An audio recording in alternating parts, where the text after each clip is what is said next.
They buried Calder 7 times.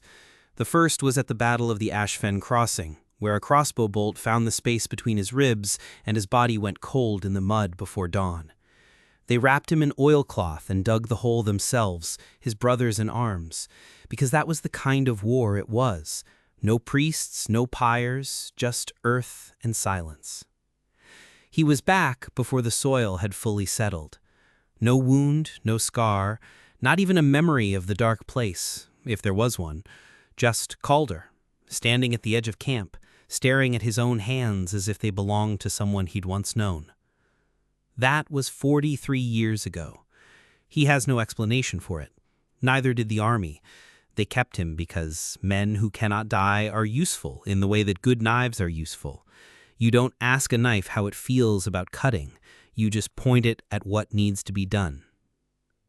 He's fought in 11 wars since then. He's outlived 4 kings, 2 dynasties, and every single person who ever called him friend.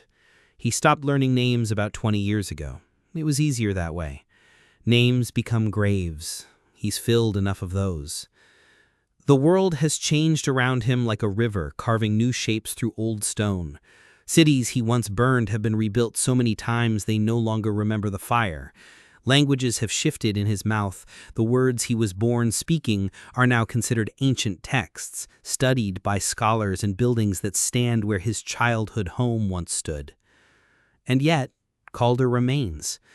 What he's learned in 4 decades of dying and returning is that immortality is not a gift. It is an assignment with no end date. The gods, if there are gods, gave him no purpose with it. No sacred mission, no prophecy scratched in celestial ink, just continuation. Just the cold, indifferent fact of waking up again. There is one thing he still carries from the beginning. A small tin box, dented and black with age. Inside it, a lock of gray hair, his mother's, cut the morning he marched away. She died the winter after. He wasn't there. He was bleeding out in a ditch somewhere in the veld, and then not bleeding, then not in the ditch. He's never opened the box in public. He's never explained it to anyone. He doesn't need to. You already understand. Some nights he sits at whatever fire is offered to him and watches the people around it laugh and argue and fall asleep on each other's shoulders. He watches them the way you watch a river, knowing it moves, knowing it goes somewhere you cannot follow. He used to want to die. He doesn't anymore. That is either wisdom or surrender. He's never been able to tell the difference. Tonight he picks up his sword again. Not because he believes in the cause, not because anyone can make him, but because somewhere in the next valley there are people who will be dead by morning if no one goes. He can afford to go. They can't.